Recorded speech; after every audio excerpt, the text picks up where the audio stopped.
Yeah, I've seen that as well. Yeah. Afternoon, good morning, good evening, wherever you might be. Am I here? Can you hear me, boys? Yes, a little bit muffled, like the sock, as I mentioned earlier. I've got ears. Look, technology, it's not for me. It's definitely not for me. I'm looking at my PC. It is refusing to connect to the internet. I do not know why. 20 minutes ago, it was working fine. We're coming. Oh, look, did someone get Bruce on? No. I can't. Oh, no, you're not here. I can't see. I can't see the view that's here. Anyway, Bruce, you're in charge of all things. Well, here we are then. Here we are. What's the first thing I wanted to do? Oh well, the first thing I can see the comments here. I'm sorry, Johnny, that you lost your walk snail ELRS lost video and crashed. Wondered if you want to elaborate a little bit more on that. Johnny, the Grey Arrows, hello, and MTV, aloha. We sit here awaiting a guest from Doodle Labs, Ira, who's going to come on and tell us about his Nimble radios. And in the meantime, I wonder if everybody's picked up on Philips NDAA micro SD cards. I mean, don't leave home without them. Why? Well, China. Oh, so yeah. it's no Chinese confinement. So and it's what are they up to? I can't share 50 megabytes. Made in Taiwan. Made in Taiwan, exactly. It's I can't remember. It's owned by China. You just ask them. China owns Taiwan. They'll tell you. China will tell you that. Absolutely. Ooh. Brandon, hello. And if you talk to the US government, who was it? The people that are pushing for the DJI drone ban, they believe that Taiwan belongs to China too. They do. I know they do. And it's very interesting that that's popped up again today or late last night. And yet again, the saber rattling going on about, oh, it'll be all right on the night, it'll be okay, that's not going to go through, and all these comments that have come up instantly, but it's not going away quickly. That's what I'll say. But we're going to find out soon, aren't we? If only there was some kind of radio transceiver modules that were blue list approved. That'd be fantastic, wouldn't it? Yeah, absolutely. I quite like these Gemini radios that Ian had one on. I quite like the idea. Or do you think they're too? My why is, are they a bit too complicated?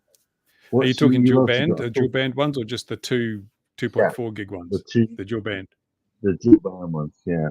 Yeah, well, see, now we're using military technology developed for Ukraine. You notice when you look at those videos of Ukraine drone stuff, it's all got radio master transmitters. So they've obviously, to sort of get away from the counter UAS measures the Russians are using, they've got dual band. So, hey, why not just flick it off to the FPVs as well? And did I really? Ian had a chart and he was explaining about how they jumped around frequency and they sent data packets, parallel data packets as they were. And then obviously there must be a great deal of processing occurring, or not a great deal, but an amount of processing occurring. Just a good one. It's just basically a parallel link. And if you don't have a packet on one link, you look at the other link. Oh, there's the packet. We'll use that one. Basically it, I suppose. It just means more battery drain.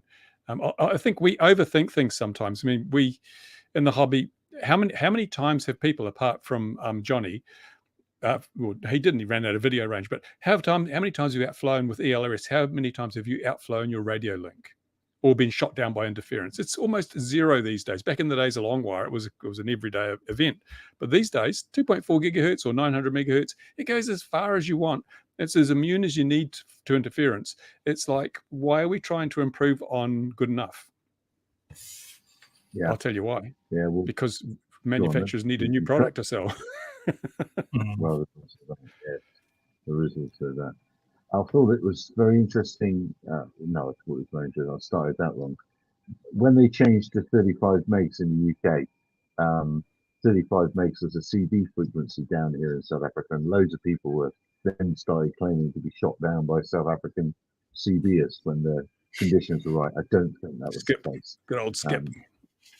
It's quite a lot of north-south skip there, but that instantly became that, because then you've got the black wire death and all the excuses, you know, that people line up for their crashes, and that became one of them. And what I wish I could show now is some regulators popping up on LinkedIn to say, no, the regs are fine. What are you worrying about? Because folks started talking about the what's that? The new DJI thing, the little thing, and saying, Neo. "Oh, this is a perfect level thing. What a pity it's so complicated for youngsters to get into the hobby now." And people started, regulators or people that work for the regulators were defending it. No, it's quite simple. No, your child only has to do this, that. And it needs to be a full moon. Yeah, but that Neo is such a lost opportunity. I mean, the camera is so crap. If it had been a really good camera, that would have been such a brilliant device. Whoa. What do you mean? What do you mean? I've gone for about 170 quid. What do you expect? Yeah, but that's what I mean. I'd have paid 100 quid more for one with a really good camera. Because yeah, I would as well. Content creator. I'd love a camera that followed me around and I could get those, third person shots and things. That'd be brilliant. I would buy one in a heartbeat if it didn't look like it was a $49 drone from Banggood. The half-inch sensor is rubbish.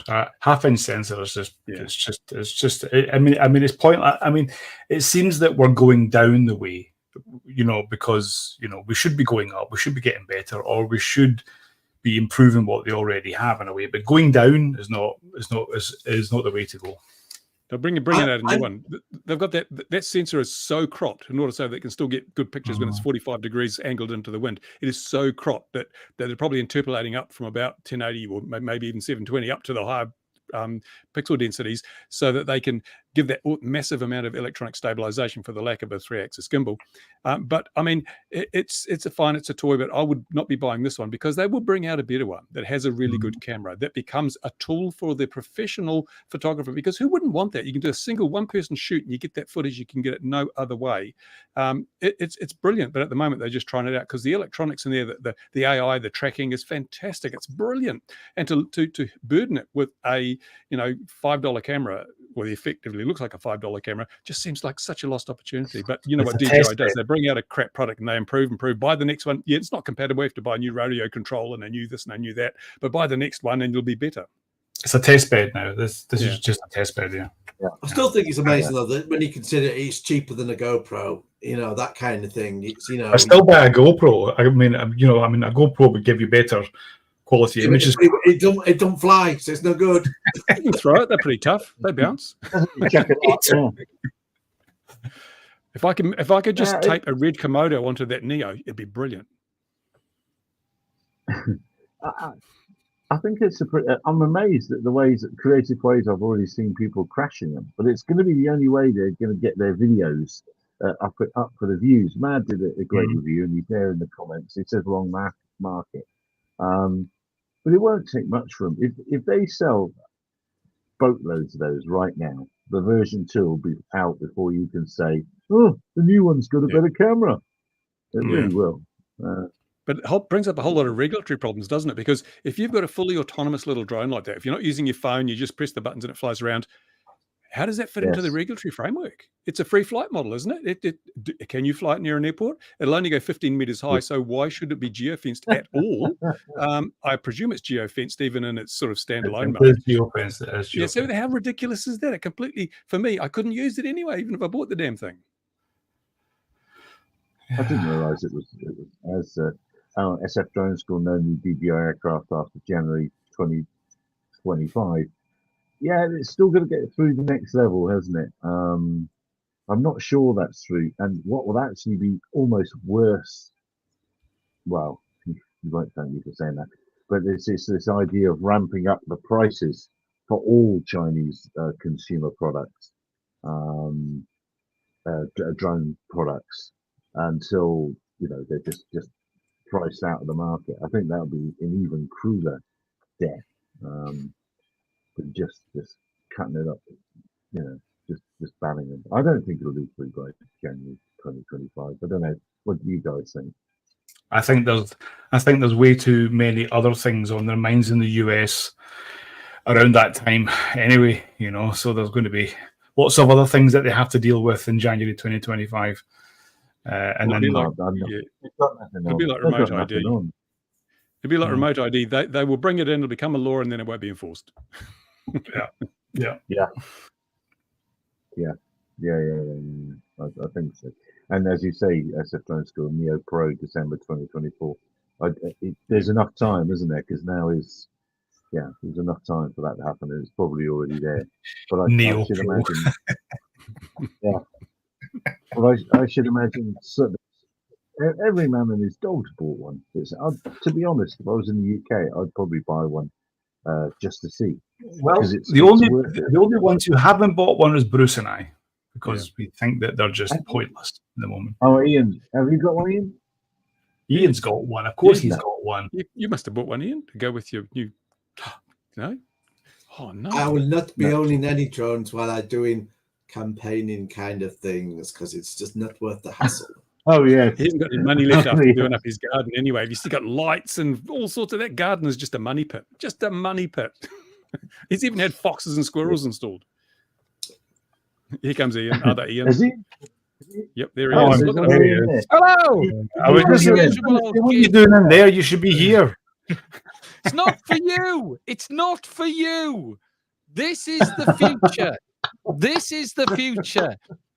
I've seen the future. Garlic bread. You're going to see this at every festival. You're going to see this at every concert. You're going to be tripping over these. This is the last hurrah before DJI get banned. We're going to sell as much as we can. But this is the problem, isn't it? This is the problem, because it's how's it fit into you can't fly a drone at a concert. You can't fly a drone at a stadium. They don't care about that. How are the rules going to apply to this? They don't care about that, Bruce. I know, but I'm thinking from people who buy them. This is for your kids. That's what this is. It doesn't matter. It's an unmanned aircraft Let's just system. call time out on that, because Ira's not got a lot of time. And then Ira doesn't want to be listening to us talking nonsense. Ira's here very kind. He's at the wrong place. Your stuff all the time. So absolutely, I love your nonsense.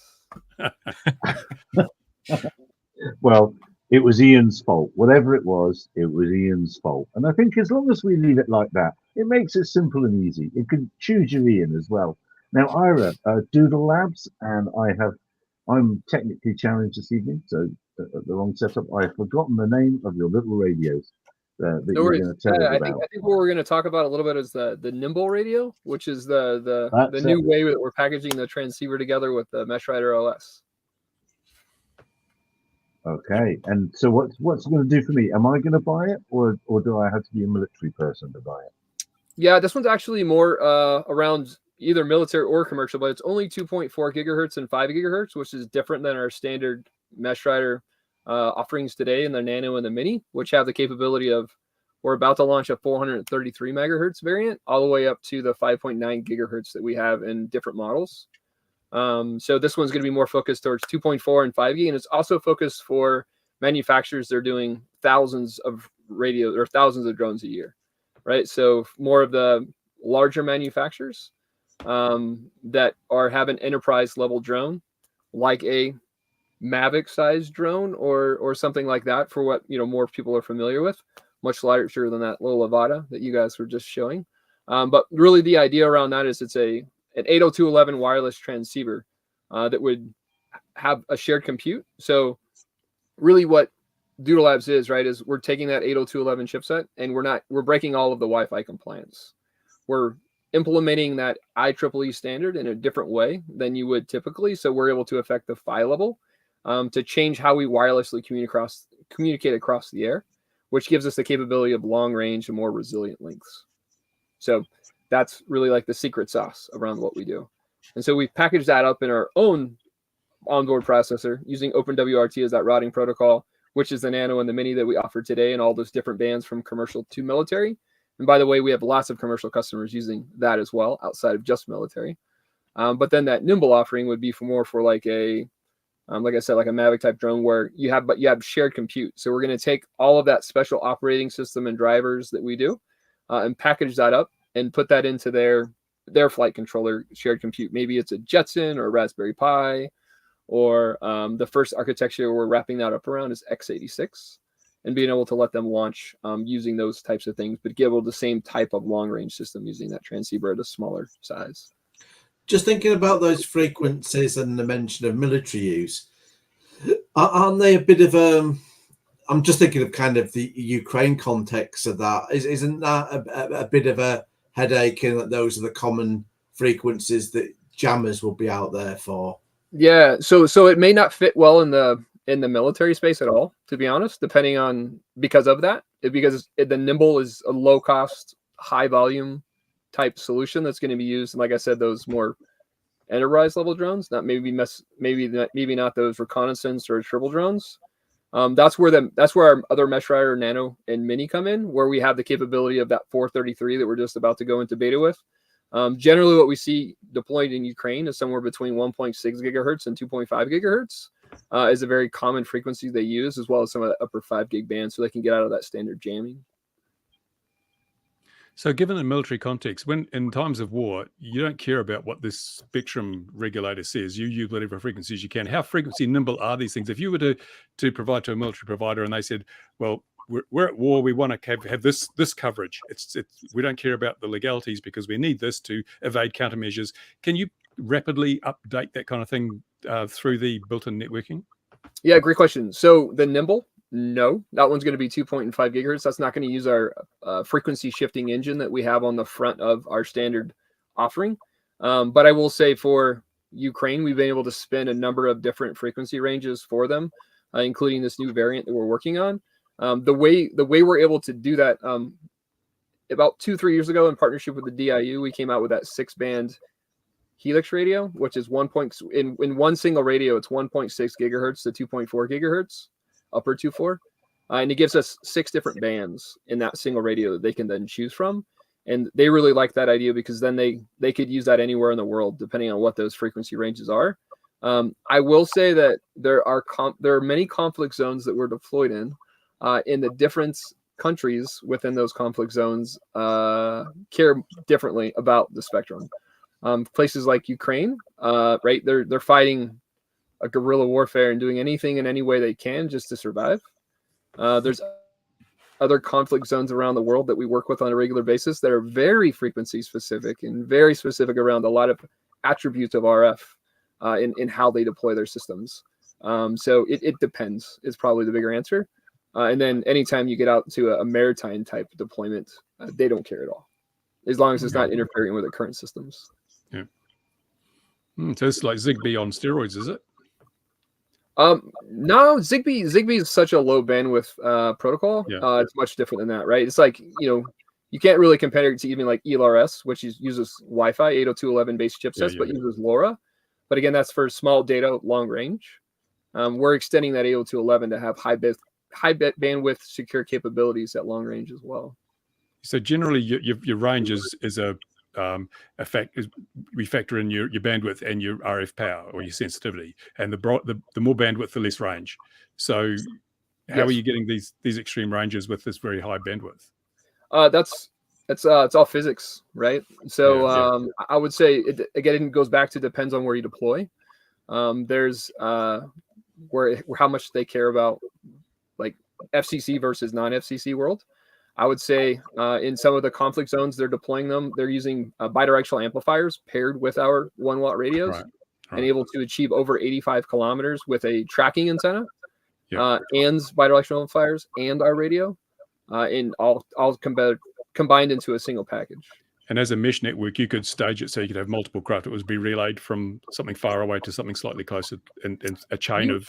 You could, but relay really doesn't give you more range if it's line of sight. So relay gets you around obstacles really well. Like if there's a building in the way or a mountain in the way, a lot of times, whether it's commercial or military mission, if they need to do something on the other side of the mountain, we've seen our customers utilize us because we have full mesh capabilities, right? Like a full MANET radio solution as well. We have lots of different topologies we support for networking, but most often, like in those situations, we're seeing mesh We're starting to see a lot of questions around swarm, which is really interesting. But in that one solution, either around the other side of the building or the other side of the mountain, they'll put a second drone up for the relay point, and then they'll be able to get that clear line of sight back. And the reason why these used for control link and for video link? Yes, in most cases, yes. We definitely see customers utilizing it for control link as well. With obviously, you're going to get more range because it just comes down to the physics of being able to use less data, right? Yeah, and being a network-based protocol, the latency is somewhat higher than something like ELRS or whatever. So then, versus ELRS, almost everything is higher latency. First off, right? And we're not racing drones with this solution. I'm also a FPV pilot. I probably log 1 or 2 hours a week in FPV. We won't hold that against you. Thank you. I appreciate you. And I've seen a ton of your videos. You do great stuff, so I appreciate all the different reviews. I've seen some of your O3 reviews.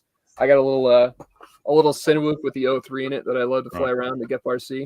But with that being said, when it comes to what you just asked about, it's not necessarily about the latency of my radio link too much. It's more about the latency of getting the data into a packetized form that we can then pass it across the network radio. And that's actually something I want to figure out how to solve for, and that I keep talking to more and more people about, because glass to glass time, right? As we look at that, that's the latency.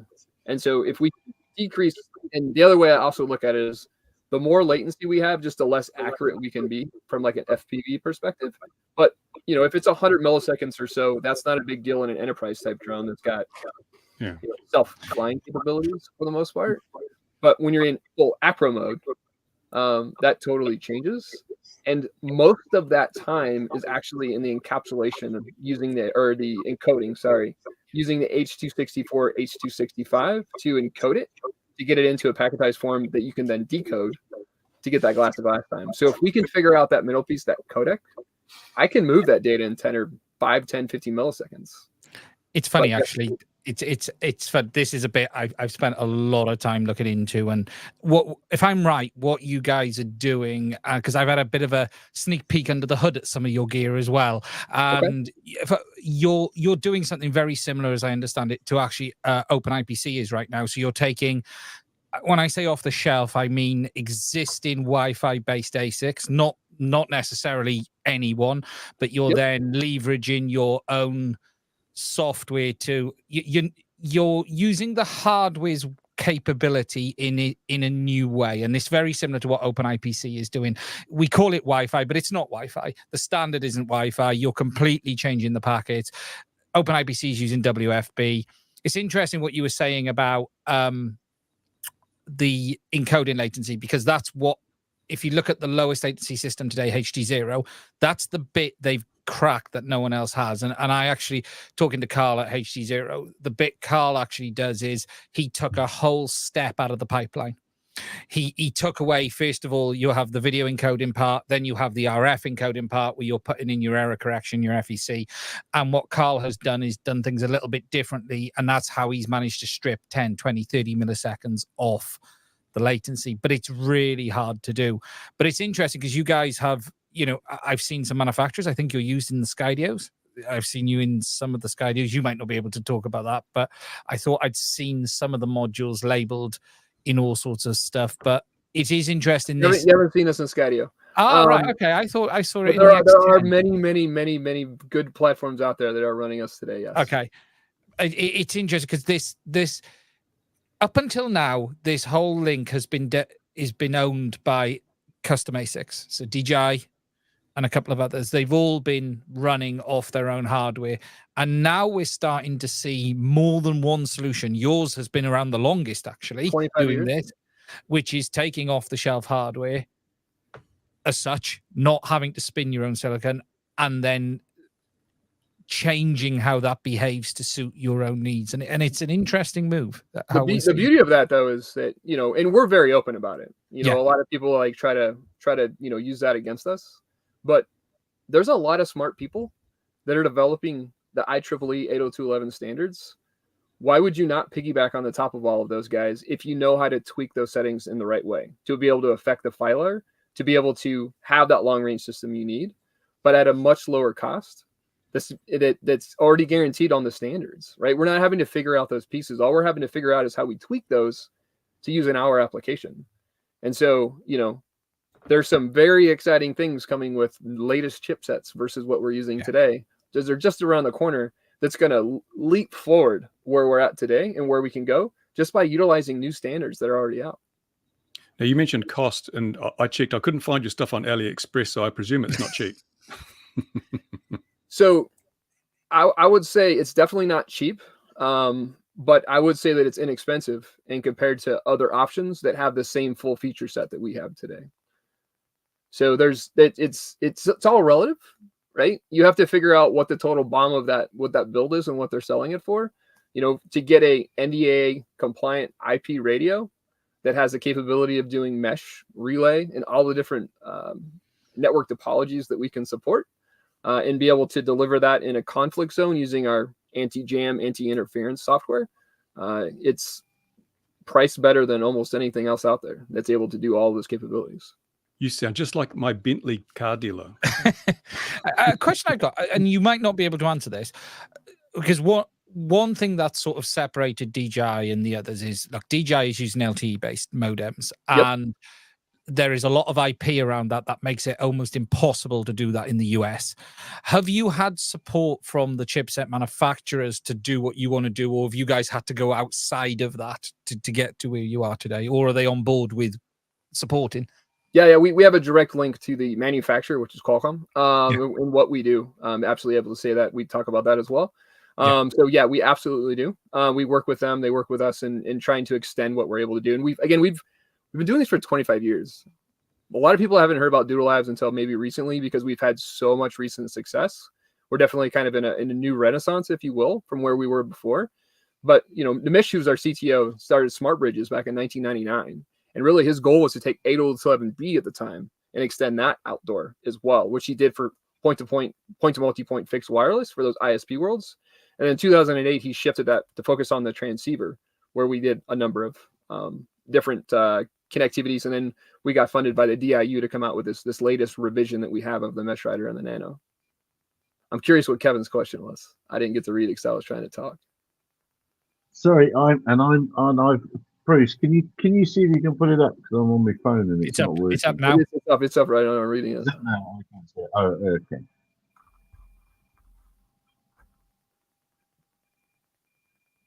I can't even read it. I can't answer that directly for you, Kevin, and I wouldn't even try, knowing the background and how you would tear me up if I got it wrong. So I will say that I'm going to punt that one. We have 128, 256, and we are FIPS 140-3 certified as of the last couple of months, for what that's worth. Well, it's lots of numbers. It all sounded good. Is it gone? Kevin knows all those things. things. It's gone. Yeah, we'll get a Kevin response from him in a minute. Yeah, exactly. With all this, I'm going to find me tin helmet. Hang on a minute. Oh no, Twitter's just exploded. So this new product is not end user aimed. It's system integrator is the term I'll use. Yeah, I would say all of our products are really system integrator. Yeah, and really, I guess this is a company that wants to manufacture drones on a bigger scale than, say, your average model, because I know some pretty big model shops that make a lot of aircraft, but they're looking to put something into production but don't want to even look at how they're going to start with the radio system. They can come to you guys and drop a module in. Definitely. And also, you know, again, it has to have that shared compute module. So they already have to have a pretty smart computer, pretty smart enterprise, I like to say, level drone, like a Mavic or something, at least, that's going to have that compute capability built in. I was just talking with another customer that turned out to be a fellow FPV racer as well. And we were kind of discussing the difference between, again, that standard, what I think of as an FPV drone, and full acro and being able to support it, versus a Mavic type FPV. Some people like to call that FPV still, drone, where you're actually flying through the camera and seeing what's going on. I would say that there are a lot of manufacturers that are they're poised very well, if the DJI ban were to go into effect, to be able to offer a cost-effective solution that maybe not be exactly the price of DJI, but they're going to be manufacturing in the thousands to be able to support that new demand, if that demand happened to become, depending on what happens based on those current laws that will or won't be passed. Do you honestly think there's enough people poised to pick that up in the States? I get to talk to a lot of people on a regular basis, and there's some large manufacturers that are definitely poised to be able to manufacture at high scale. Will they be able to answer all of the DJI needs? Not today, but I think that there's manufacturers that are ramping up very quickly to be able to be those guys in the very near future. So it's less bleak than people may think, I think. Well, that's good. And well, the incumbent Blue and the NDAA stuff does need a bit of a kick. It needs a bit of a competition and to move along. So it won't be a bad thing. Well, I mean, with the DIU refresh, that'll be interesting too to see how that plays out with everyone just I think like over 300, if not 400 platforms were submitted for that DIU refresh. Yeah, but it is interesting because there was a sorry, guy. No. It's just how valid are some of those? Is it just it's like me scribbling something on a bit of paper? You know? Yeah, that's my favorite part of my job, to be honest. Is being able to, as a drone guy, right? Somebody that solders on my own. Literally, the solder station is sitting behind my laptop right now, and you're on my workbench. So as a person that builds drones on a weekly basis or fixes what I break on a weekly basis, at least. And understanding what's required in a platform. I've been flying RC since I was 8. When it came to fixed wing, I was a line of sight helicopter pilot that got to fix a lot of helicopters come crashing. And then got into FPV. Like, I love this world. And so being able to see all of these ideas from around the world, and right, we're not just focused on United States sales. We have customers coming up from us from everywhere. And so I get to see all of these ideas from all of these different platforms. And some are just straight shit, to be honest, but they have great ideas, and I think they're going to go somewhere at some point, but they're just not reality for what we actually have when it comes to electronics today. But in the future, I think these computes, as things continue to miniaturize as they do, will be able to run what they want to run, but not realistically right yet. But there are definitely manufacturers that know what they're doing, that I've seen platforms that are already setting up manufacturing to scale if this hits. Okay. Do you think, because you guys have taken an interesting route, which is, you said about future chipsets, which, that's only going to benefit. So I guess you guys are building, if you could today, would you go down the road of building your own ASIC, or do you think we're past that need now with how far off the shelf has come? Because it's interesting, DJI launched in 2018. The custom ASIC market for wireless video, especially, very early on had to be on if you wanted a decent video link, it had to be on custom, your software, your hardware. Whereas it feels to me like we are in transition, and it has surprised me just how good even this open source platform has been. It's not perfect, but it's still far closer than I actually expected it to be. And you were talking earlier. So do you think you just don't even need your own silicon now to do this well? So I would say that a lot of the radio manufacturers that talk about having like software definable radios are all using the same silicon anyways. There's very few of them that I know that are using SDR today that are our direct competitors that are even doing any of that part anyway. Yeah. They're really software companies that are sitting on top of current hardware platforms. And so obviously in the hobby world, to get the sizes we need and the very specific latency and type stuff we need, I think that some of that's going to be there. ELRS is just Wi-Fi. It's 802.11, right? And so I think that those standards are really increasing. I was actually selling wireless when 802.16 or WiMAX was a thing, and LTE, which so they were IEEE 802.16 versus 3GPP, which was LTE. And as those two standards got closer, 802.16e and LTE Rel 10, there was such a minute, small difference in the two different standards that they were just coming together anyway, right? And so I think as we get more miniaturization and power in the platforms that are available today, readily available, like an 802.11be chipset, for example, as we figure out how we can harness those from a software perspective, yes, there is less and less specific silicon that we need to create on our own, because it's not just one chip that makes a system, right? It's 30 to 100 or more to make that system. And most likely you can just pick from what's out there and then just combine them in a way that just makes your software maximize their gain for your specific application. But like you say with HD0, that's completely different because that had to be a different way so that we could communicate at that low latency, but it doesn't go very far. No. And no, even it has no error correction. It really suffers on that side of it. And and it is ridiculous. But the other side is like DJI doesn't really even go that far if you're really talking about long distance. Yes. They have huge limitations when it comes to overall distance because they're a hard fixed standard in that LTE bit. Yeah. Their ACK messages can't go over a certain distance. No, that's right. They're limited by the walled garden that they're still in because they're still in a walled garden. They just have their own ASIC that has been spun within that garden, basically. Yep, exactly. So to your question, yeah, I think that it only makes sense. It's going to drive the cost down as well, right? Because everyone's gonna be able to use a less expensive, more quantity chip than if you were trying to build your own. And that's the other thing that I see quite often that I think is interesting. I'm curious your thoughts on is a lot of drone manufacturers want to build their entire stack rather than going with already available components. It seems, well, it depends who you are. Some of the stuff that is standing up for Ukraine at the moment is, they're building it. It's madness. I don't know why you would. Maybe you would a little bit down the road once you've got a few thousand hours underneath your belt of the thing flying and you truly understand what you need it to do. But heck, NASA prototypes with the Arduino and cubes. So if it's good enough for them, they'll spin off into their own systems in the end.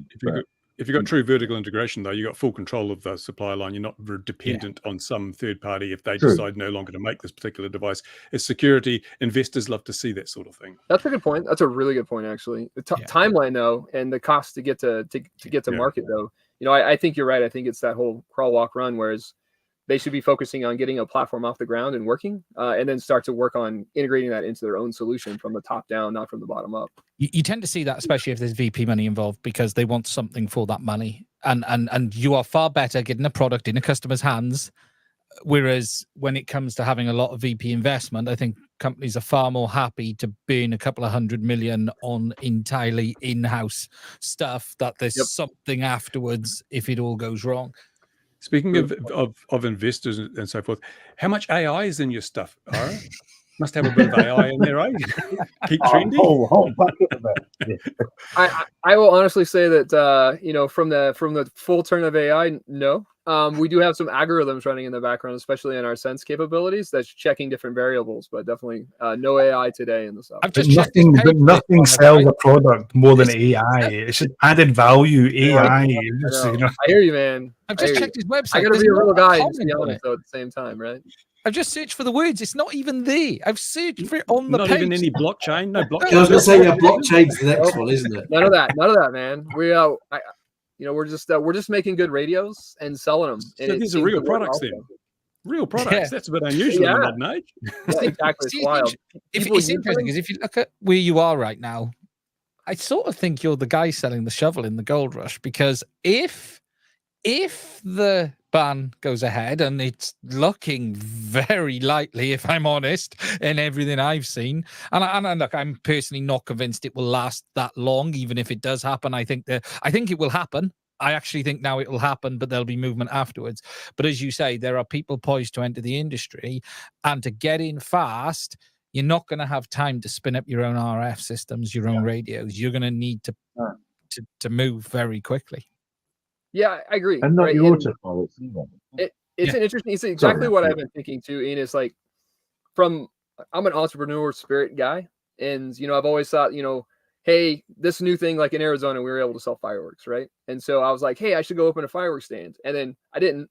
In hindsight, I looked at it and I said, no, I should have opened a tent company for all the fireworks stands, right? The shovel in the mining industry is the same thing. Yeah. I could go invent my own drone. I know how to build drones. Yeah. Or I could sell 1 million radios. Everybody needs a radio. And everyone needs a quality radio that works and is proven in both commercial and the battlefield. and especially if you can get into the military door, because I mean their products are generally one-time use, so there's a big market. Not necessarily. I would say we're in some attritable systems for sure. But our systems go into all kinds of different things. Like again, UKR spec, they talk about using us. We're in their, one of their solutions that goes to 85 kilometers. Obviously they don't want that to go down. We're in a number of other solutions. PDW talks about using us in their solution, to be able to deliver things wherever things need to be delivered, whether it's commercially dropping a flotation device for somebody off the coast, maybe using for lifeguard situations, or delivering an ordnance where needed as well. So those types of situations, those aren't attritable. You definitely don't want those to go down.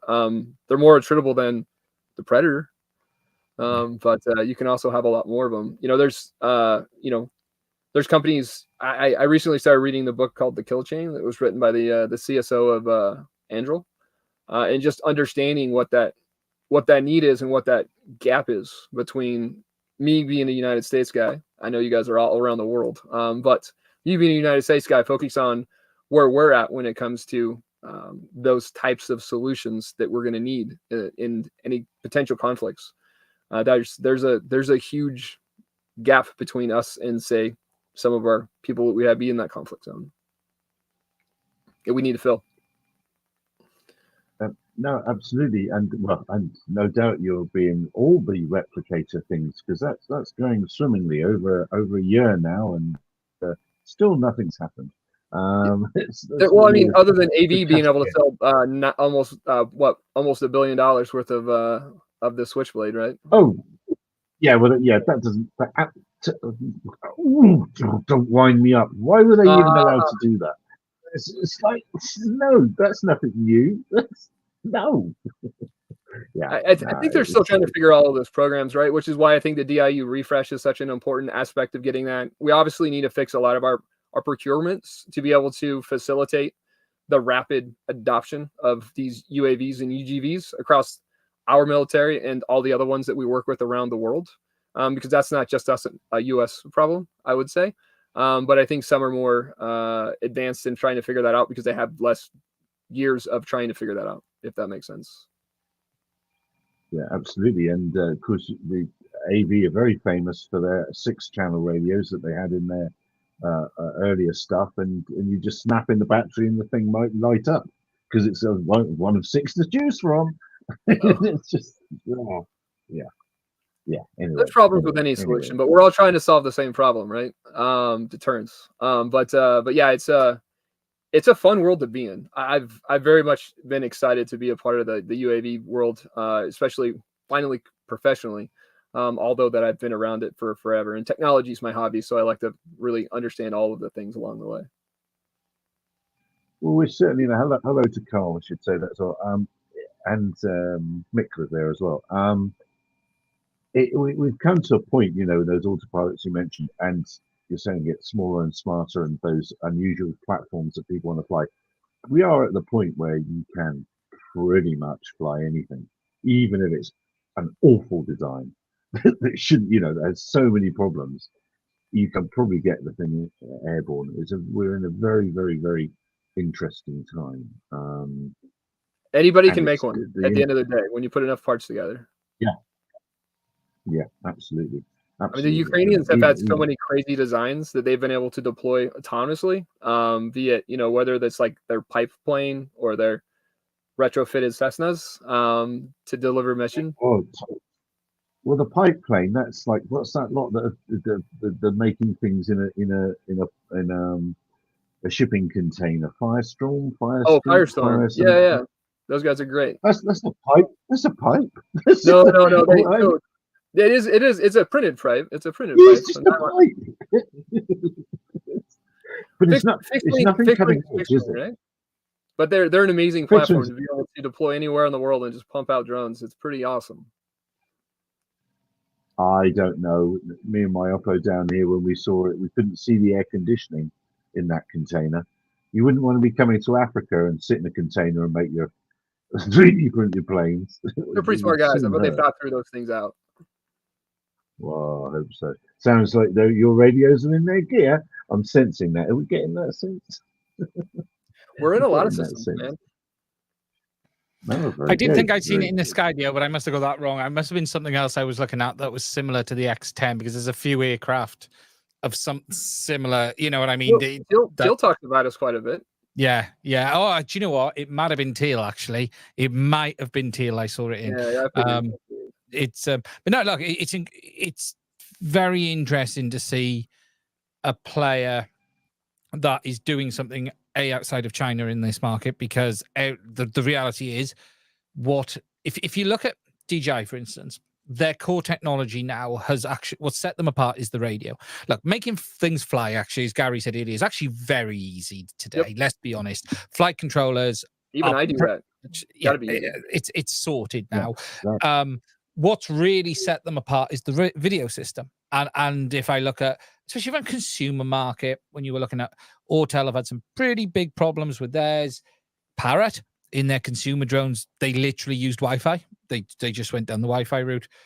And it's been the one thing that has set DJI and others apart, whereas having a US-based solution that manufacturers can go with is a game changer. We now just need the gap in the market to make that happen, and that gap is probably going to result in some legislation to make it happen. But it's going to need that gap before it can kick off, isn't it? To some degree, I would say that we're already doing quite a bit. Yeah. Without that gap, I would say that it's only going to accelerate things. Is probably the best way to say that. What are we looking at? Like, do you have the proper crystal in that to be able to use it? There you go. He's even got the flag and everything, I should think. Yeah. That's actually a JR. That's what they acquired the molds from in it, Bruce. You're muted. That looks like a Tyrannus, but that's funny that it's a JR. You're muted. We can't hear you. You're just talking at us. It's all right. You don't need to. Yeah. It even still goes. It still goes. I turned it on for the first time in 5 years. Wow. Wow, that battery still works? Yeah. Man, I got a DX5 over there that's got so much dust on it, you can't even tell it's a DX5. That's a 20-year-old radio now. That's funny. I have a really old one somewhere that's like 47 hertz or something. I don't remember the exact frequencies, but it was the old crystal one. That's 72 crystal. 72. But I've got an OS Pixie single channel from the 60s, which is super gen. So no crystal in the receiver. Super gen. It's original spread spectrum. Well, the receiver spread spectrum, but the transmitter is single frequency. The receiver will pick up anything on the 27 megahertz band all the time. Anything from 0 to 2 gigs. Yeah. Well, there's all those days where you had to go up to the channel board and you had to get the clip and then put it on your antenna so that nobody else would run your channel. Seems like yesterday. It does. But now we have cool stuff because it continues to get better and we continue to miniaturize, and then we get stuff like HD0 at 90 frames per second, which is unbelievable. It's like night and day when you're racing. Yeah, just leave out the compressor and you got that latency dispensed with at each end. Yeah, absolutely. And the official protocol is joint source channel coding, and they're not even the first to do it because it's been done by others. And it's still a bit of black magic because no one still fully understands what it's actually doing.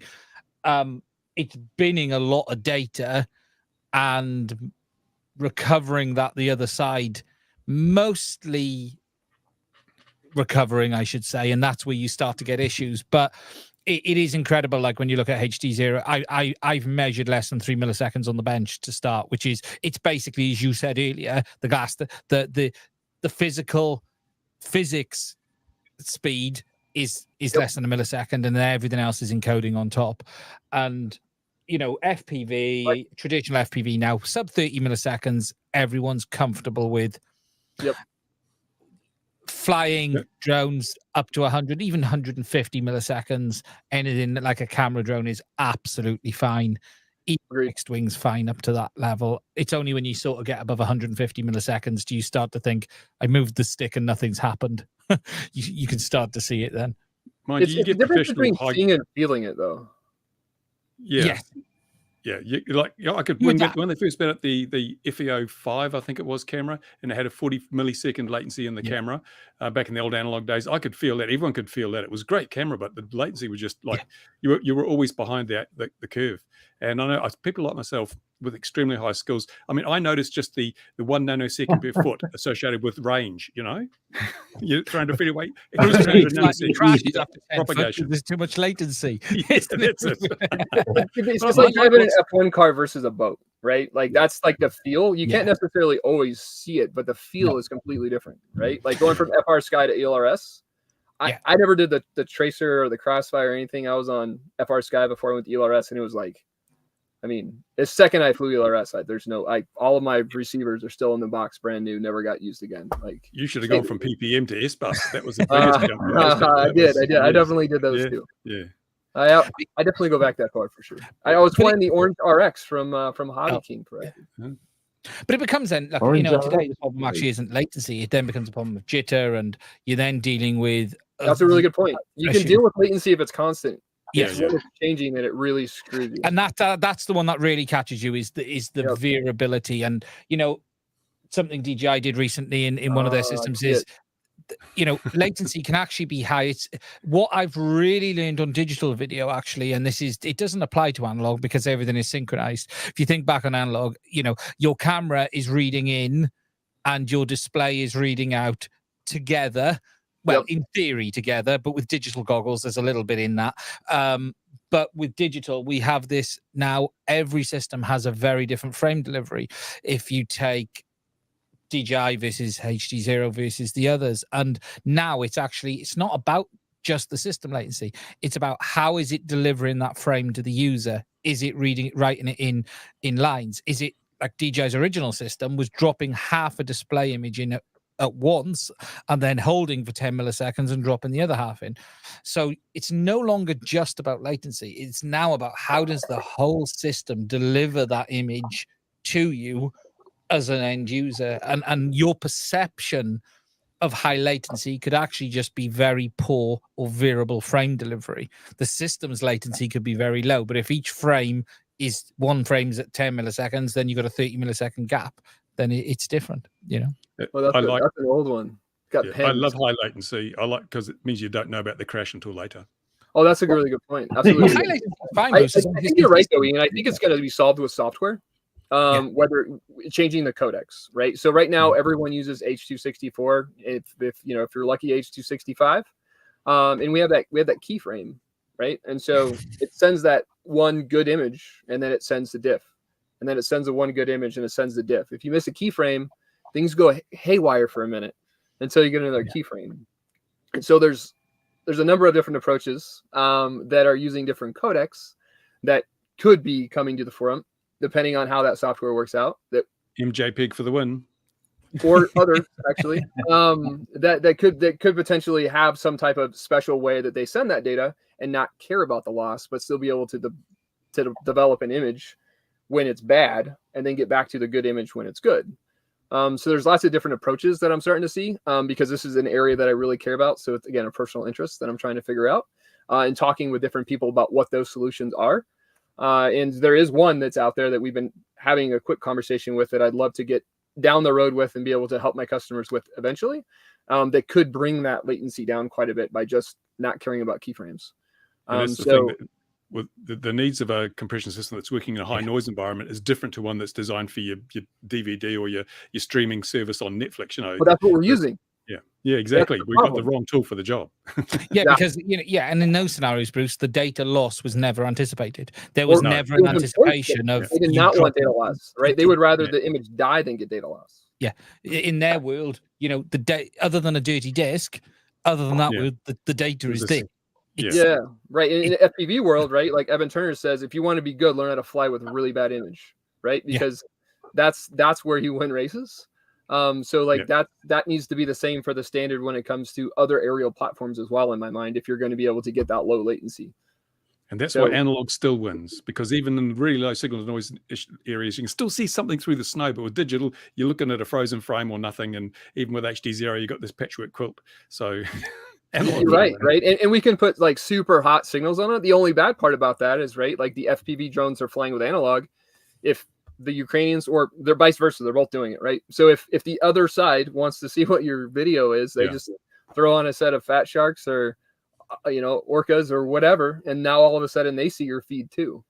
The keyframe is an interesting thing, as you were saying, because the key, for a low latency system, the keyframe is a huge problem, because if you think about a low latency system is generally going to be flown in, say, a race environment, where actually you don't want keyframes because you want every frame to be a full frame of data. Yet that isn't the reality of what a digital system can deliver. H.265 supports all iframe. It does support, which is no intermediate, which is no delta frames, just the keyframes. Just the keyframes. But if you miss one, then it's that just jumps to the next one. I mean, you just but that becomes a higher bandwidth, though, right? That's the problem. You have to. Exactly. Yeah. That's where the rub is. So what if you could do a relatively low or consistent bandwidth and not care about loss and just display what you get, right? There's different areas, but you're right. We have to figure out how we get off of this type of encoding into another encoding, and that's gonna change this barrier. There's like this missing place in latency right now that I think that they can solve with software. And I'm the radio guy. I can deliver the data as soon as you give it to me. You're just holding that data forever. I mean, even the RunCam camera that goes to the HD0, I think, has 6 milliseconds of latency, if I remember that right, if not 7. So that's the first piece before it even gets to the encoder. Yeah, DJI have been very clever, though, because they do an adaptive compression rate and adaptive bandwidth to suit the signal-to-noise ratio. So as things get noisier, they compress the frame more, and means less bandwidth required. They can narrow the RF bandwidth, and they can still punch through the noise, which is why they have really pretty impressive performance compared to an analog system. Oh, it's amazing. I often fly for different, like I'll do commercials and stuff for people within their building. I'll do fly-throughs. I did one for a metal building. And I sat in the metal building. I flew all the way across the parking lot, flew back inside, flew in every single room, and never had breakup, was full HD the entire time. There's no way an analog system would have done that. No. It's super impressive for what they can do. You're absolutely right. And it fits that market, right? But when you need to go that long range, or you need something that's not DJI, there's a gap. Yeah, and there's that failure mode of digital where it can degrade very rapidly, and at low signal to noise ratios, you've lost your latency is changing so dramatically that it becomes unflyable, even if you can see where you're going, because you're so far behind the 8-ball. Analog is a far more progressive delay. When I fly in situations where I know I'm going to be in pretty low signal to noise ratios, I'll always use analog over any other option.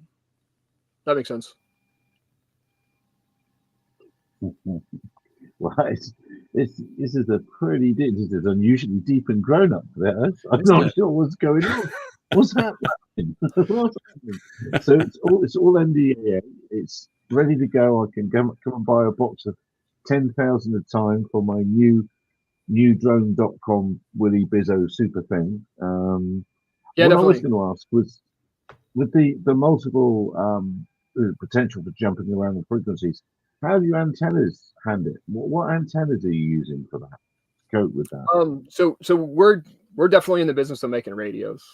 We're not trying to sell antennas and accessories and everything else. We make just quality radios, and we do that at high numbers and high volumes. So I'd say one of the areas that we excel is that if you did give me an order for 10,000, I could deliver that probably quicker than most of the other radio manufacturers out there. So my lead times are less than most. First, which comes into that scaling a bit that we're about to get into hopefully soon with all of those changes. But then the other side of that question was, and I lost my train. So there's that. Well, it's just that you've got lots of you're jumping around lots of frequencies. You've got to make sure that your end user gets decent antennas on the end. So we actually have on our website, I think we're the most open with our information. If you go to doodlelabs.com and you go to our technical resources, we have a ton of info about RF, about integration tips, about how to properly get your radio in the system, how to properly test our radios if you're going to evaluate our radios, so that you know all the proper steps to get there. And in there, they actually have a couple of different RF antenna matrices of all the different antennas we've seen our customers use successfully. And then you can go to those manufacturers and purchase them. We sell a base set of antennas that we use in most situations for customers, which are 3 dB antennas. And if they need anything more than that, like a directional antenna, tracking, any of that, we have a number of partners that we can recommend, but we're not trying to get that piece of the business. We're just trying to sell radios. But generally what we see is, I I obviously am a FPV guy, so I understand the need for circular antennas. There's a lot of people that just want to use verticals, and they create some type of when their craft is moving in different attitudes, it's going to create some cross rejection. One of the antennas that we really like that we do sell is it's a circular antenna with polarized with a vertical bias. So it works better when everything's lined up vertical, but it does have less rejection when it moves in different directions, right? And so thinking that there's lots of integration issues that customers can happen to come across when they put the antenna too close to carbon fiber. It creates a near field issue. It's not just being blocked. It actually changes the waveform and causes bounce and rejection back into the system. That causes the performance to go way down. And then we've also seen, different customers buy a $3 antenna, put it on there, and for some reason they get shit performance. That doesn't sound right. Well, yeah, that's exactly. No, it's a lot of money for an antenna, mate. It's a lot of this money. One for $1. Exactly. Yeah, exactly. You'll never spend better money than on a good antenna in an RF system. Yeah, absolutely. Yeah, it's we've signal tested boxes of those 868 and 433 antennas, and plainly is just whatever it is they chuck in the box and chime the random length of wire. Yeah, exactly. I love Lariat. I love Southwest antennas, Elcom. There's a ton of just amazing U.S. manufacturers as well as others around the world that can be sourced. But there's so many people that just focus on that. Why don't we just let them do what they do great, and then let people go find what AliExpress has they a need. lot of antennas. There you go. AliExpress, there you go. And they may have decent ones. Who knows? You definitely want to test them. We recently had someone take our system that wasn't working well and put it in a chamber and test it, and found that the antennas that were supposed to be 3+ dB were -4. Yeah. So you just never know unless you're buying quality antennas from a quality known manufacturer. Yeah, but you should have anticipated that and boosted the power by 4 decibels to compensate. That was our fault. You're right. Yeah, you're right. You're right. Got to own your problems, mate. Yeah. It always surprises me the absolute, the terrible antenna systems you see sometimes, and then people moan and moan and moan. But what did you think was going to happen? It's sometimes hard being an RF component or just a component of a system, right? Because there's so many different factors that account for it, and a lot of people know, like you said, a lot of people can make a drone that flies. There's a lot of guys that are in the FPV world that are getting into making enterprise drones because we've been building drones for years, right? And we know better than some and how to make a drone fly. We just don't know all of those subsystems. And when it comes to RF, if it's above Crossfire, ELRS, Tracer, Ghost, whatever protocol you're running, we really don't know how that works in most cases when it comes to hobby people. I have an RF background, but most don't. And so they just put these systems together and they work. But when you start to have high bandwidth requirements at long range in harder environments, the game starts to change. And so I try my best to help the customers understand the pitfalls that they can encounter as they get started, so that they don't, with all the bumps and failures I've already seen, let's try not to do those again. And be as honest as we can about what we can do and what we do, and then the pieces that they need to figure out. Like when you're at full throttle, those motors can put out a lot of RF energy. If you're near them, bad. ESCs, light controllers, all those different pieces of the system. Remember the long wire days? Any motor would destroy your range. But we've got so much link budget these days with modern RC gear. I think people don't appreciate how badly an installation can be done and still work. That's 100% correct. Well, again, the autopilots mask a poor builds. The radios mask a bad RF. All the bits are so much better. Or just think about trying to tune a KK2 board. Yeah. Back in the day. I've got one of those. Well, your luxuries. Now look. All we had were 3 helicopter rate gyros. Spider webs all over it still too. The old flame wheel. Flame wheel. My goodness. With the orange on it, and I'm pretty sure it's got a KK2 board in the middle. Yeah. But that was the digital display, so I could actually tune it on there. The Hobby King one. The numbers were. I was Hobby King through and through, man. Yeah. Now, when we started, there were just helicopter rate gyros. That's all we had. 3 of those. Yeah. No flight That's control. what I did. Yeah. That's what I did. Do we mean one of these? Oh think man, that's what we mean. you still have the Gary's box. living In in the the box. past here. That just came in, did it, Gary? What's that? It's brand It new. just It's arrived. just You ordered arrived. it What did that? 7 years ago. Unboxing. We've just seen the I'm in unboxing. Africa. It's just come. It's just arrived. Are you connected through like a US Robotics 56K modem too for our talk today, or 14.4. Bong, bong. 14.4? Yeah, Well, yeah. don't. Yeah, 9600 for the win.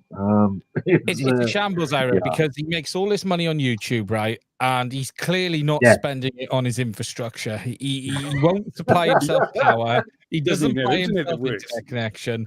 It's shocking. It really is. I feel like we're similar people, man. Definitely similar people. I got some old stuff definitely laying around. I definitely loved Flight Test. I think Flight Test was like who I watched a ton of when I first got into FPV stuff. Yeah. And they just make me laugh. Josh is hilarious. But I have a cardboard fixed wing FPV that I made from one of their systems. I actually went through the painstakingness of actually drawing it out on the board, which, wow, that took forever. Buy a kit. They're cheap. But it was a fun project to do with my kids to be able to build something and fly it. Just a tip. You were talking about if Gary ordered 10,000 of these things. If he does, get the money before you ship, eh? Oh, we always do. Yeah, it'll be Noted, fine. noted, It'll work Gary. out. I got you, man. Fine. I got your numbers, Gary. I know what's going on now. Yeah, most people do. It's look, most people that come on here. What was that thing?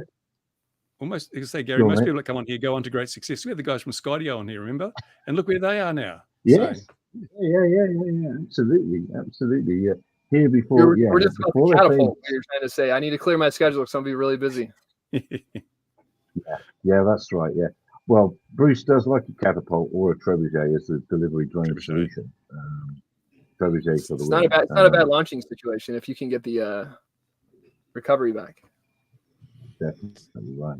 Now, let's quickly do it because you've been very generous with your time, Ira. Your man told me you were here for minutes, but you seem to be here. Oh, no, I booked some extra time off because I already knew you guys from watching your stuff. So I knew I was going to have some fun conversation. It wasn't necessarily Doodle Labs related. And you appeared. He's clearly not seen an episode with Richard, has he? He's clearly not seen an episode with Richard.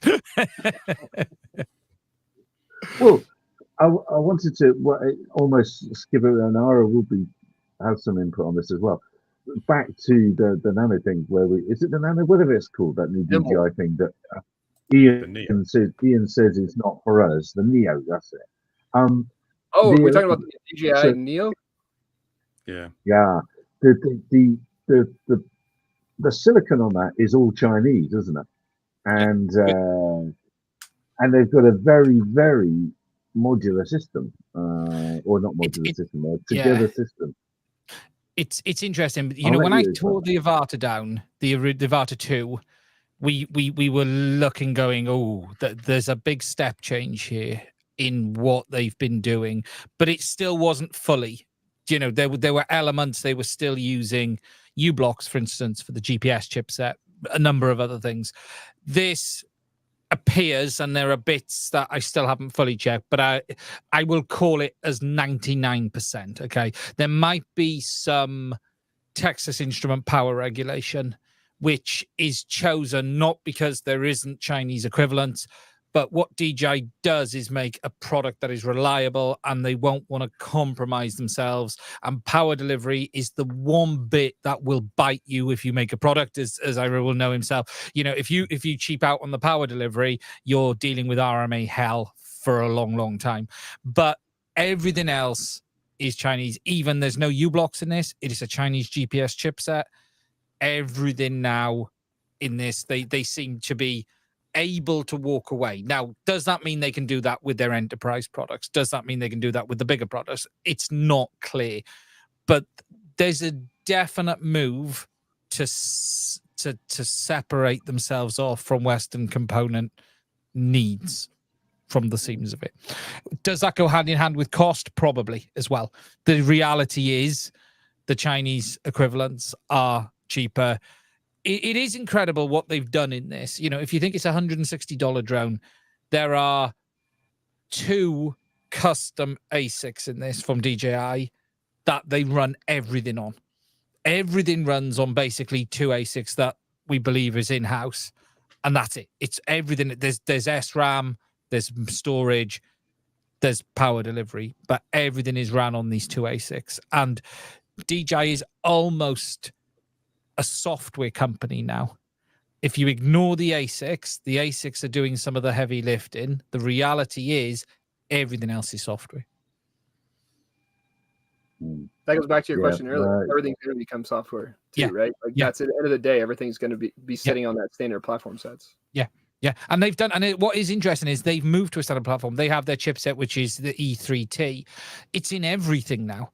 They are running, it runs Linux, and they're just running everything on that chipset. They now run flight control on it. They run video encoding on it. They run their AI, what they call their AI tracking on it. You know, these two.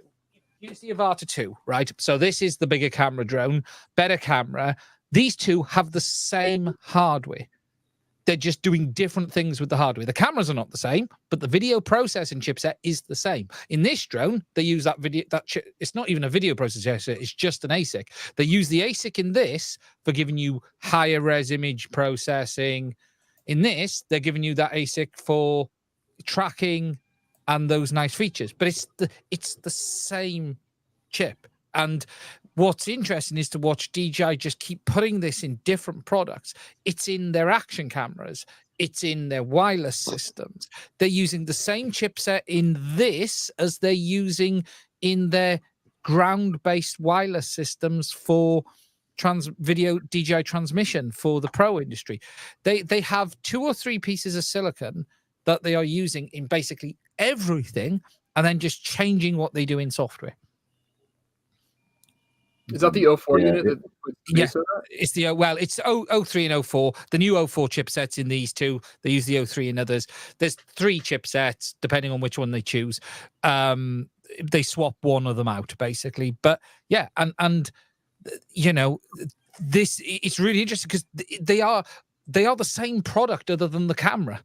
It has less sensors, but the core hardware is the same, and they're just choosing to do something different with it. And they have built their entire product stack almost off these 2 chips.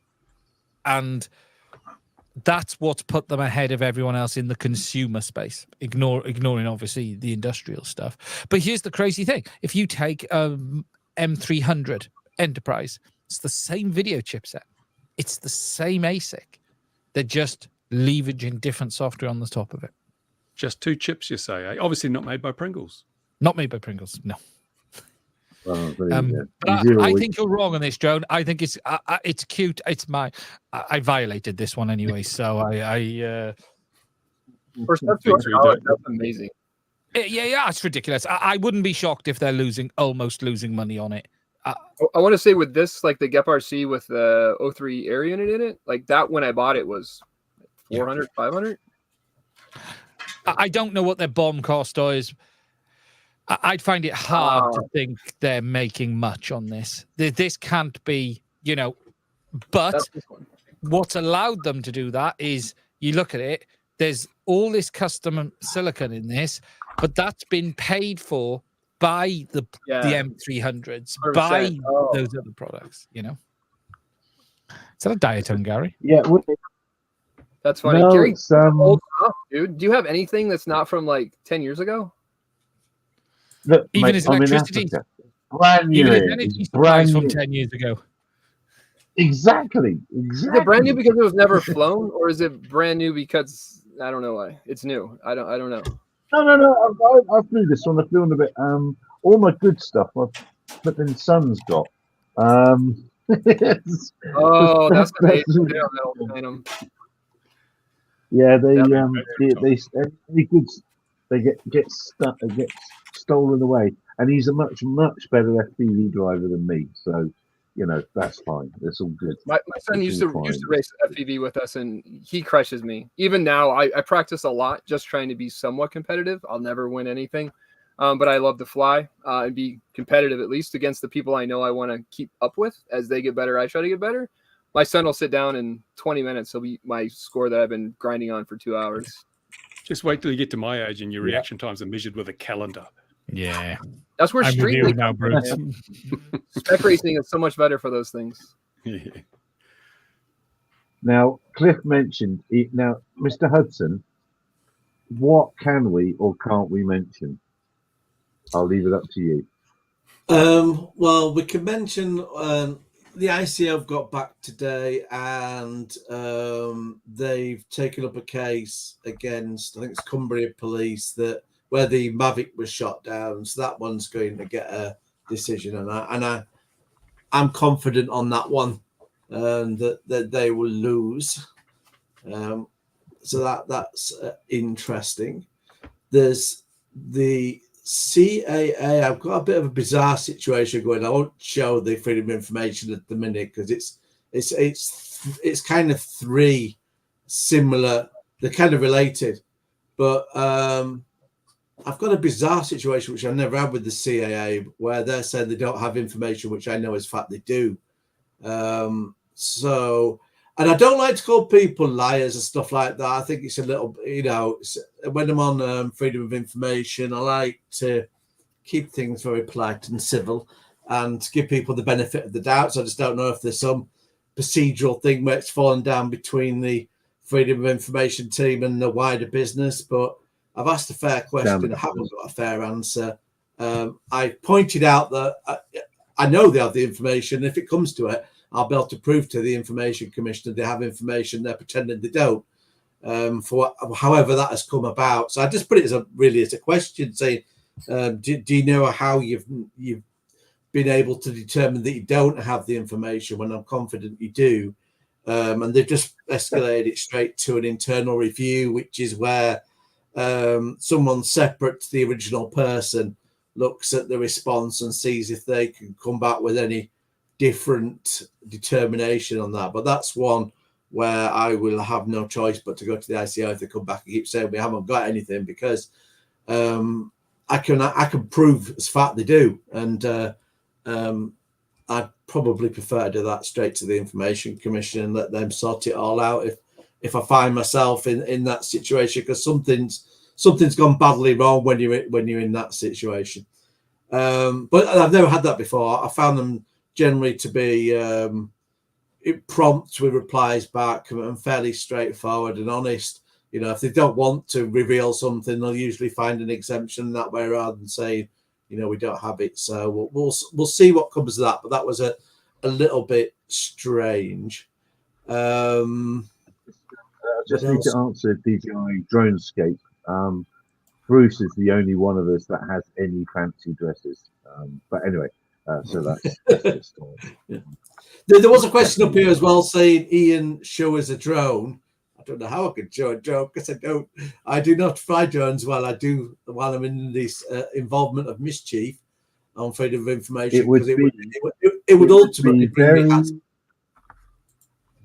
Yes, people may knock at the door, and I don't mean to be too cryptic about this, dear viewer, but things have got very interesting in the last couple of weeks, and nothing can be said of it. But yeah, Ian does not want to be the owner of a drone at the moment. Because it's not safe to fly drones around black helicopters, is it? No, not at all. No. And I've been going back over freedom of information. So I've just been, I did something that almost gave myself a heart attack, and I managed to delete my backup and my original folder of everything I've done with Gawick over these years, and ended up having to buy some data recovery software, costing myself 110 quid to get it back. To be fair, it's something that would have caught a lot of people out because it's to do with Windows, and it has a maximum file path of, I think, 255, even on Windows 11. And even when you enable long file paths, are still giving me problems. So yes. Anyway, I have sorted it all out. But in sorting it out, I went back over all the stuff I've got online with the freedom of information, just tallied it, and found that Sussex Police, one had asked to be escalated 3 years ago. They hadn't done with, and at that point, I think it was already like 2 years in. I've gone back to them and say, yes, it's been quite a long time now. Shouldn't you be answering this? So that's going to be a little bit of a little bit fun if they don't. But yeah, I've got a few with the Sussex Police, which are trying not to answer, and a few other authorities. It's getting a little bit difficult at the minute with some of the authorities dragging what should be relatively fair and straightforward questions to ask. So I can see me having to escalate a few things to the ICO. In fact, I have escalated something else in the last few weeks to the ICO, but off the top of my head, I can't even remember what it was. I'm just scanning back at the minute because what do they know keeps a little history of what you have done. Oh, yes. Yes, I probably better not mention this, but there is a police force. No. I am also discussing an incident with that may or may not involve the police. I do not know yet, but it's one that's quite mysterious. So there's some delving into that. So yeah, there's a few things, and a lot of this is actually that one involves another agency as well. You mentioned something on Twitter this week that you had Richard Ryan involved. Oh yes, yeah. I've been in a situation where with Sussex Police, I had two tribunal cases, and I had three actually. I won two of them. One of them I got answered, and despite winning the other, Sussex Police are still not answering it. Now, I've asked very, very nicely, persistently, and to get it answered, and I'm getting nowhere. I even got to the point of trying to give Sussex Police a way out of saving face. And said, look, I'll reword it slightly for you, put it in as a new request, and then it looks like, essentially they get to go a bit through the process again. And but they even rejected that. Well, they more or less said I could go and do that, and they could mess me about for another 2 years. Well, I thought, well, I'm not doing that. So Richard Ryan's going to do a complaint on my behalf with information. I provided him basically all the evidence and whatnot, and he's going to write to the ICO about it for me. So it will. It might just help a bit when the ICO, when you're actually dealing with legal rather than just me as an individual. Maybe it will oil the cogs, so to speak, to make things a bit more efficient. I don't know. We shall see. But yeah, it was nice of him to offer to help out on that. It's been quite a bit of a bizarre situation with the Sussex Police and the legal. I've more or less wrapped that up now. Other than there are documents discussing me and how they're going to approach me and what shall we say assets they were utilizing in their discussions with me, and I've said, well, I would like those emails for me to be able to make them public. Basically they can't really not do, because I'm named, I can do a data protection subject access request and get all that anyway. But I've said it'd be nice if they saved me the hassle. And I even went to the trouble of redacting the documents for them to take everyone's name out and just said, will you approve these being released? But we'll see what they say. But ultimately, I will get those documents out, and it will just be interesting for people to see how the Freedom of Information Act has been working and the approach that's taken to it. I think I found it interesting. I think other people will. Have you compiled all this information to some kind of, how shall I say, let's say, I want to say storyboard, but I mean some sort of timeline where it will all, let's say, make sense. All the dots will join. The Gatwick stuff, I've got a bit of one, because I've kind of used the Sussex Police's official timeline and then annotated around it for a little bit, which gives some detail, but just like kind of higher level stuff. But yeah, I've got a very organized folder structure of everything that's important. So just so that if someone else wanted to pick this up and run with it, I could go, boom, here you go, and they'd be able to do so. So yeah, I try and keep it organized. And in fact, I spent probably about 5, 6, 7 hours on weekend just getting this documentation back up to date, because Yes, I've got a few things on at the moment. In fact, I've got quite a bit of mischief, even some non-Gatwick related drone mischief. So yeah, watch out. A lot of this is, I think, certainly some of it is going to hit around about December time, around about the 7th anniversary of the Gatwick drone. So yeah, watch this space. Because I think that you should be sending backups around. Maybe sending one.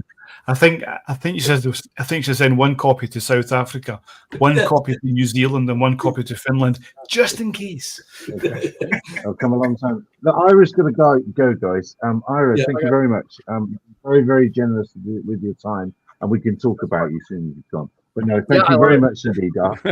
I really enjoyed the time. I really, really did. It was fun. Thank you guys so much, and I really appreciate it. Maybe we can do something in the future as well. Absolutely. Thanks so much, Sarah. That was cool. Thanks everybody. Take care. Bye. He's not gone yet. We can't talk about it. Work it out. He's gone now. There he is. Did his mother dress him funny, eh? Yeah. I don't know. I can only see half of all of you. The way this is set up here. Oh, now I can. Now he's gone. Oh, now I can see everyone. We've dropped down to enough numbers. You say that like it's a good thing. I'm going to say that there is a question in the comments about Drone X, but I can't talk about that. We can't talk anything about that at all, unfortunately. And but you will be there. Things will be happening. You can go and meet the Q Pilot team there if you're going to Drone X. Have a look at the new NDAA compliant micro SD card. Every home should have one, and a few other things that he's getting there. Ooh, where am I echoing back from now? I don't know. No.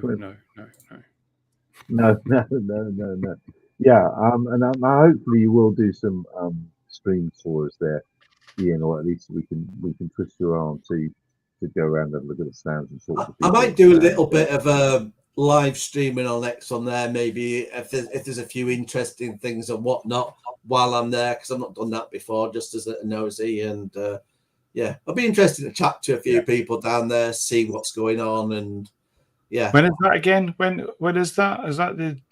It's in London. I think it's around the 24th of September, isn't it?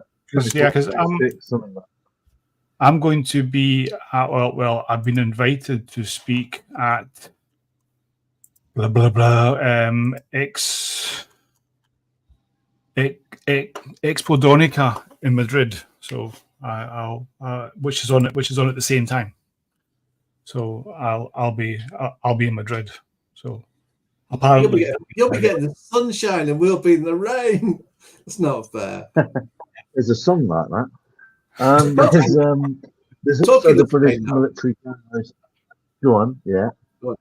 Oh, I was going to say that I'm in a freedom of information competition. That the winner of which will end up doing a presentation in Spain. So the Gatwick battle today is part of it's gone into a European wide competition on freedom of information. This is the Peter Awards. I thought the winner gets to get a new identity and live in Spain. That's it. Yeah, I'm going to hiding in Madrid. Yes. There's dear viewers, there's some stuff going down at the minute. It is stuff that can't be spoken about, but there's stuff. It's not good. Now, what else have we seen? Maybe we can try and get out of here at an hour and a half. What else have we seen this week before? Oh, here we go. Final hour of the show starts. This is just a small thing. In the private chat, just interesting is that because this has happened actually this evening. I think even the Somerset police drones have said they're coming off Twitter, and then bizarrely enough, Lincolnshire, who are quite active on social media, have said they're thinking of coming off X as well. So I don't know why X is a thing or whether it's just trying to spread themselves. Because the thing is, unfortunately, police officers, a lot of this they have to do in their own time. It's not kind of part of the job. So I'm maybe just getting a bit tired of doing multiple channels. Maybe it's the fact that on Twitter, with you not having to have your own name, they might get more of an ear bending. and it might be seen as a bit easier. But to be honest, I think people that I see are bigger dickheads on Facebook. To be fair, Mr. Starmer doesn't like free speech. I don't know. It's the freedom of speech thing. I think that's what it is, Bruce. It's the freedom of speech thing, and how much that they don't agree with it. So. Well, you can't say that, Gary. There's freedom of speech in England, surely. Come on. Only if you agree with the prevailing ideologies of the ruling powers. I'm going to say you won't be able to present, will you, Gary, with your issues at the moment, I imagine. I wouldn't what? Sorry, I didn't get the first. I could give it a go. I can give it a go. Oh, I was going to say Bruce can bring you up the tweet anyway, so people can see it, because you can always jump in if you're on Twitter and say, "Hey, don't go, stay and share your police observations." It's quite interesting to see the videos when those go up of people being caught or whatnot. Yeah. But you see in Australia, in Australia, they've got they've introduced a digital ID, and it's voluntary. It's not compulsory; it's voluntary. But they've also said, no. They've also said that the under 16-year-olds will not be allowed to use social media on the internet. It's too dangerous for young. Won't someone think of the children? So I guess if you want to use the internet, you'll need age verification. And they've said that existing age verification systems are not trustworthy and they don't protect your privacy. So maybe you could use the digital ID to verify your age to go on the internet. And that's voluntary. But so as long as you don't want to go on the internet, you won't need digital ID. What a totalitarianism state that is. It's crazy. Yeah. What a way to get there. Well, I can, absolutely. I can attest to. Yeah, you can attest to that. See, he was going to say something, and they've cut him off. Are you ever going to sharing that tweet? Where is it? I haven't got the tweet. Have you got it's in the private chat. Oh, private chat. Hang on. Yeah. I have to learn how to drive this thing again. Okay. Swing. Waiting for it. And here we go. I mean, it's been interesting to see this is going to be a thing that's going to impact all the Joe. I mean, some of the Joe Toads have invested a lot of time and getting a big following, and that seems a bit of a shame to throw it away, but we shall see what happens. Present. Share screen. Screen. I don't know how to do this. I've got no bleeding ideas. Screen sharing, 2 monitors. Again, viewers, welcome to Old Men Using Window. Technology. Yeah, I know this is terrible. What is something? I've got doesn't come up on the list of windows I can share. Why not? And then share screen. It doesn't give me that tab. Oh, when I click present at the bottom, it's the first option above it. No, it's hang on. Is it? Yes. Firefox. I'll have to change. Oh, here we no. That's presenting that. I want a different tab. I don't know how to do this. What does it say? Oh well, we will have to. The worst thing is, if I ever try and paste a link into the chat for everyone, it always blocks it. So it must think I'm trying to spam people who think I'm trying to sell. Bloody technology. Gary had it right. I'll try it out. No, the comment failed to post. I unblocked. Well, he's gone anyway, so we should go now.